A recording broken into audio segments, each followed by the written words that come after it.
ngayon mga giliw naming tagapakinig, narito na ang pangatlong kabanata ng ating kwento na pinamagatang Presidential Decree number 17 sa pakikipagsapalaran ni Kapitan Karyong!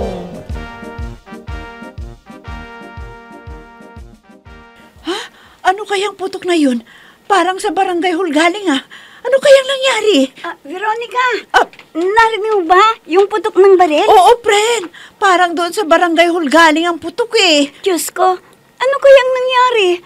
Baka napunta doon si Kagawad Asyong at nabaril na ni Kapitan. Ha? Oo nga. Baka nabaril na nga niya. Halika, tignan natin. Si Benito yung tumatakbong papunta rito. Ano kayang nangyari sa kanya? Benito, anong nangyari? Veronica, si Kagawad Gusteng, binaril ni Kapitan. Benito! Natatakot ako. Baka ako ang sunod na babaril ni Kapitan. Magtatago ako. Teka!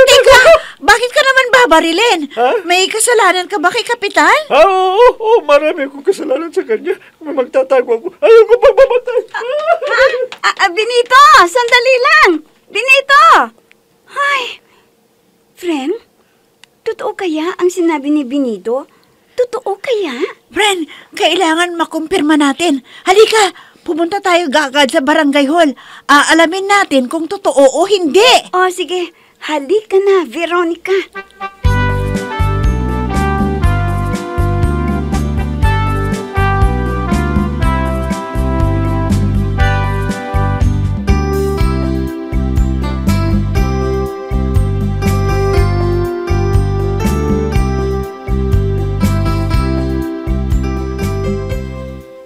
Pare Bunjing, nakita mo ba yung nakita ko? Anong palagay mo sa akin, bulag? Oo, nakita ko rin yung ambulansya ng Puriraria papunta sa barangay hall at kukunin na nila yung bangkay ni Kagawad Gusteng. Ayos pare, matutupad ng pangarap natin. Nakapatay si Kapitan. Siguradong makukulong at si Kagawad Adong na ang OIC. Oo, pare. Matutupad na rin ang pangarap ko maging CPO.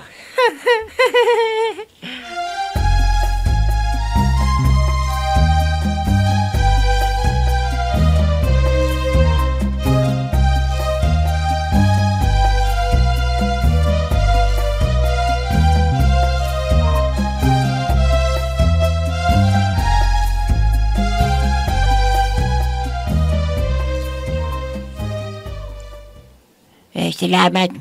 Hindi ko tinamaan. Buhay pa ako, Kapitan. Parang nadapis lang ang baba ko. Pasensya ka na, Kagawad Gusteng. May sira yata itong baril ko eh. Kinasa ko lang, pumutok ka agad. Oo nga, Kap. Kumuntik na akong tinamaan eh.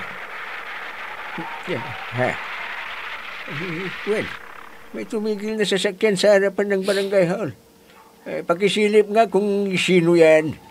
Sandali lang, Kap. Sisilipin ko.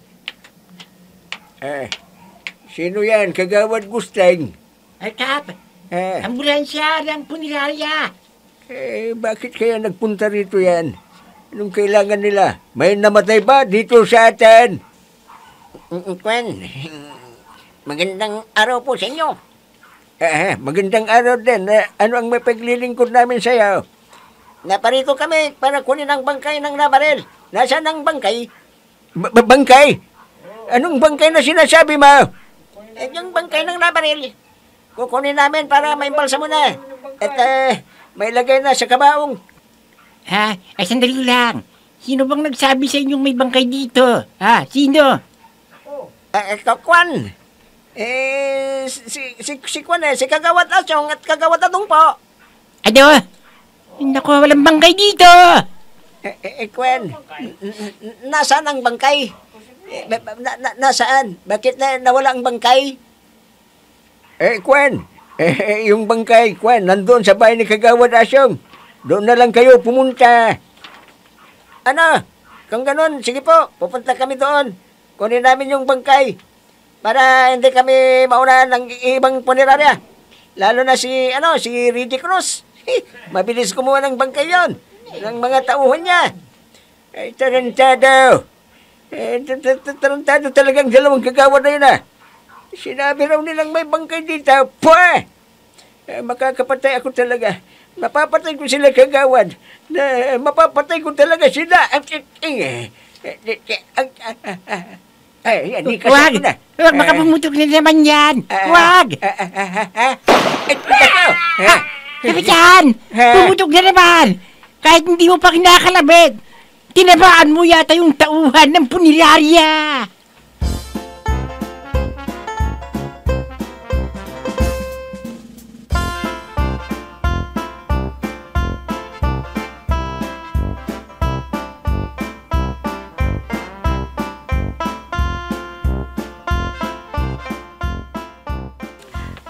Veronica, hayon, kaalis lang ng punerarya. Totoo kaya ang sinabi ni Benito? Talagang nabaril ni Kapitan si Kagawad Gusting? Pining, kawawa naman si Kapitan. Oh, bakit kay Kapitan ka naaawa? Hindi ka ba naaawa kay Kagawad Gusting? Naawa rin, pero mas naawa ako kay Kapitan eh. Dahil baka mabilanggo siya, Pining. Ano? Huwag mong sabihin in love ka talaga kay Kapitan. At tutuhanin mo ang sinabi mo sa akin nang nag-inuman tayo na hihiwalay mo na si Rodolph at magkikipag-live-in ka kay Kapitan.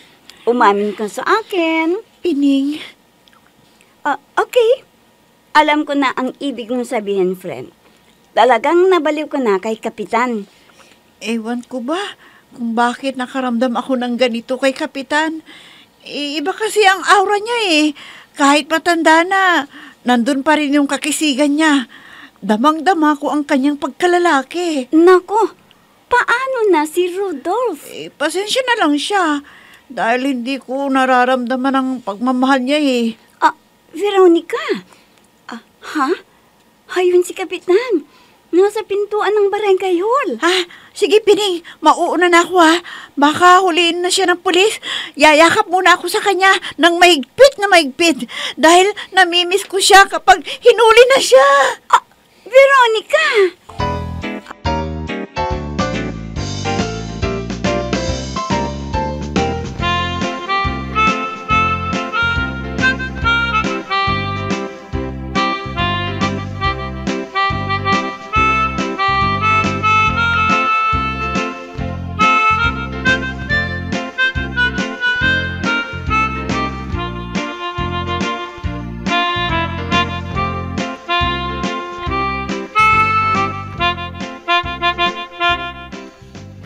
Tarong ka mo, pare Adong. Ibinigay ni Kapitan ang pamamahala sa pagresolve ng problema sa mga kasama nating kagawad. Oo, pare. At alam mo, may pundo pala tulad ng mga nagiinuman sa gilid ng kalsada. Nako, malaki ang pundo ng bawat namamahala doon. Ganun ba? Nako, ginastos ang pundo ng barangay sa mga walang kabuluhang bagay. Kaya kausapin natin si Kapitan. Sabihin natin na mali ang ginagawa niya. Pupunta ba tayo ngayon para kausapin siya, pare? Oo, pare! Oh. Pwede yan. Bakit hindi man lang tayo sinabihan na may plano pala silang ganyan? Alam mo na ba yan, pare? Para hindi natin na malaman ang pinagkakagastahan nila ng pera. Buwisit ang mga yan, pare. Halika na. Punta natin. At ihanda mo ang cellphone mo. I-video natin ang pag-uusap natin para may ebidensya tayo at hindi siya makapagsisinungaling. Oo, pare. Sige, tayo na.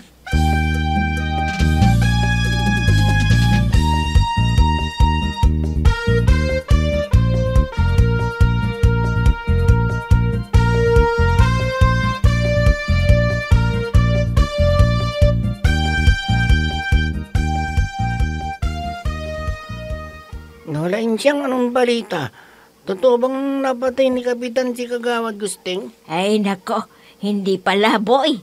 Ayon kay Benito, Aksidente lang daw na nakalabit ni Kapitan yung baril niya.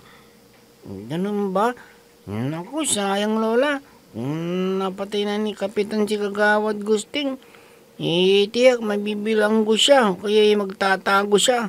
Mapapabayaan na niyang trabaho niya.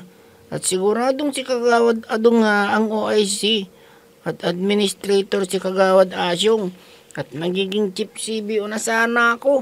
Sayang nga eh. Akala ko rin totoo na. Saan ba nagpunta sila Kagawad Asyong at Kagawad Adong? Nakita ko silang umalis. Pupunta raw sila sa barangay hall. Kakausapin si Kapitan dahil may nasilip silang maling ginagawa. Ha? Ano naman ang ginawa nila, Kapitan? Nagsesyon sila na hindi ipinalam kina Kagawad Asyong at Kagawad Adong. Tapos, nabalitaan na lang nila na ipinagkatiwala na ni Kapitan sa mga kagawad ang maproblema sa barangay. Tulad ng drainage.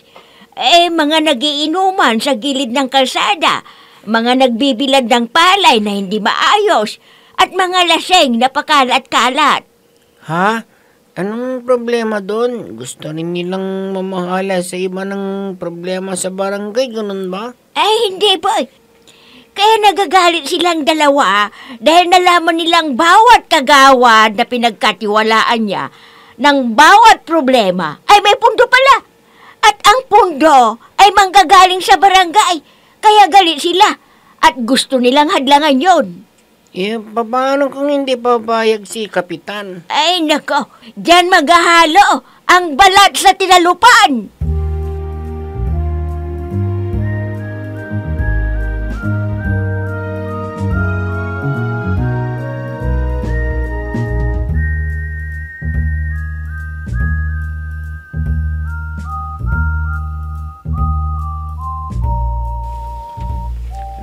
Veronica, tapos mo na ba yung pinapaingkod ko sa'yo? Oo naman, dali. Ay, sikap. Tapos na kanina pa. Ganun ba? Yan ang gusto ko, yung mabilis. Sige, pwede ka nang magpahinga. Ayaw kong mapagod ka, Veronica. Okay lang ako, Kap. Kahit may ipapagawa ka pa, sabihin mo lang, gagawin ko kaagad. Hindi ako mapapagod kapag nakikita kita, Kap. Kahit matanda ka na, ang asim-asim mo pa rin. May sinasabi ka ba, Veronica? Wala, Kap. Wala. Wala. Opo. Ang bango-bango mo, Kap. Ganun ba? Ang bango-bango mo rin. Hoy, Karyo! Karyo! Ang mga talentadong kagawad, nandito sila. Tawagin mo sila, Ambreng at Benito. Sabihin mo, pigilan nila ako. Baka makapatay na ako ng tao sa araw na ito. Bilisan mo, Veronica! Opo, honey. Ay, si Kapitan!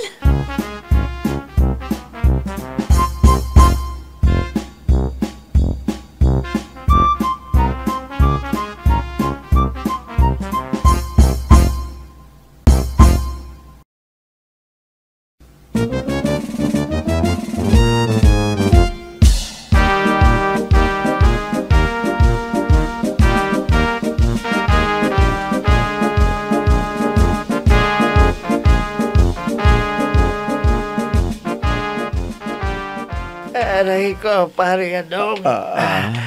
Parang nabalian nata ako ng tadyang. Buti na lang at nakita ko kaagad si Benito na lumapit sa atin. Kaya nakatakbo ako. Kundi pati ako bugbog sarado sa mga buwisit na CBO na yon. Nako, mga abnoy sila. Samahan mo ko, pare. Pupunta tayo sa pulis.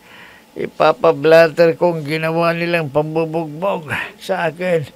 Mananagot sila sa ginawa nila sa akin, pare. Sige, pare. Alika. Sasamahan kita. Nako, grabe ang ginawa ni Kapitan sa atin.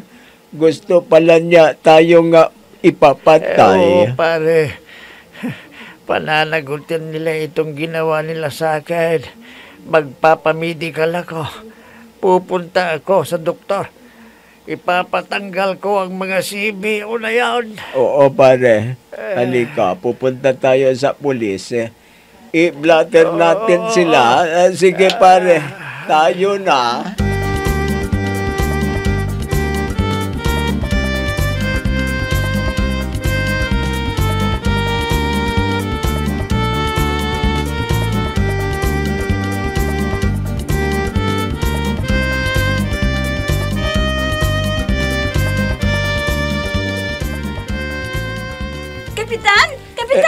Kapitan, Pinay, anong nangyari sa'yo? Bakit para kang inaabol ng 1,000 may STSS? Kap, nakita ko sila Kagawad Asyong at kasama si Kagawad Adong doon sa paradahan ng tricycle. Ano ngayon kung nakita mo sila? Nakita mo ba yung black eye ni Kagawad Asyong? Parang kamukha yung, yung panda? Oo, Kap, nakita ko. Pangit na nga siya eh. Lalong pumangit ng may black eye siya. Pero, hindi yun ang ibabalita ko sa iyo, Kap. Anong ibabalita mo sa akin? Yung STSS o yung tinatawag na Step Protocol Toxic Shock Syndrome? Hindi yan, Kap. Kailangan malaman mo kaagad ito. Bakit? Ano ba yan? Sabihin mo na kaagad binibitin mo ako Inargilan nila ang tricycle ni Kuya Noli Garcia. At pupunta raw sila sa pulis at magpapablatter. Tapos, magpapamedical pa sila. At sasabihin daw nilang ipinabugbog mo sa CVO si Kagawad Asyong. Ganun ba? Yan mo lang siya, Pinay. Pero, magsusumbong sila sa pulis. Baka biglang may dumating na pulis dito at huhulihin ka, Kap. Kaya arigloy mo na lang sila. Delikado, baka hulihin ka at ikukulong ka. Relax ka lang, Pinay. Hindi mangyayari ang pinangangambahan mo. Bustahan tayo. Kapitan!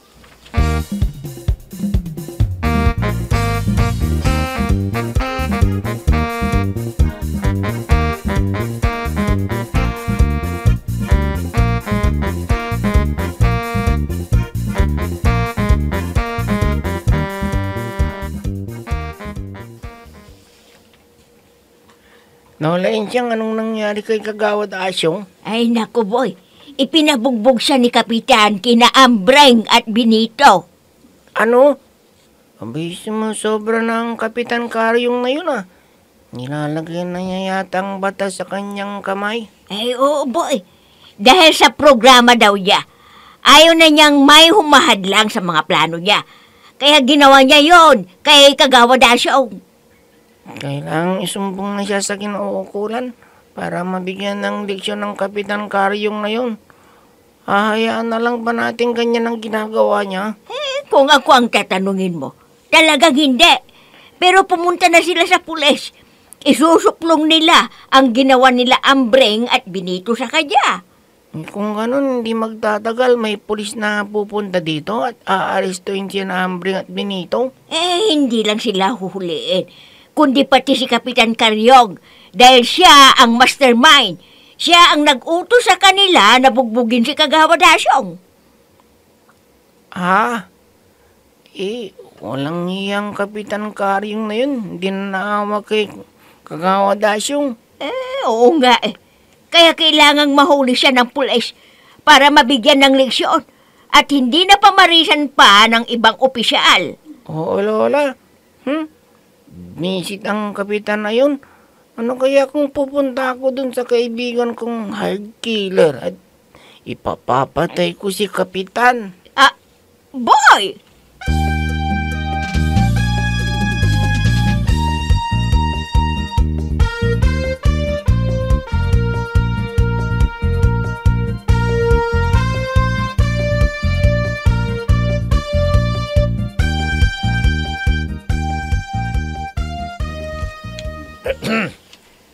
Sarinto, magpapablatter ako.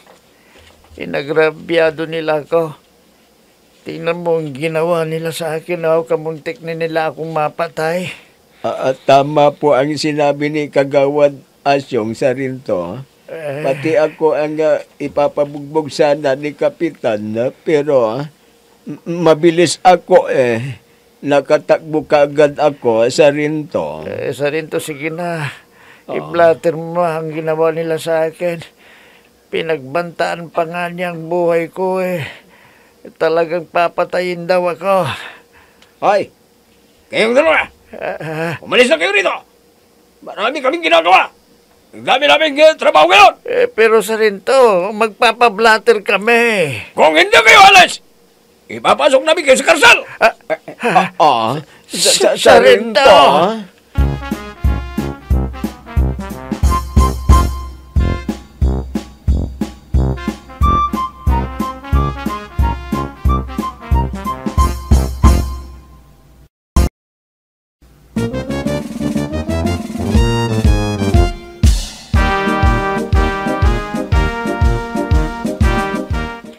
Ano kaya ang gagawin nila Kagawad Asyong at Kagawad Adong?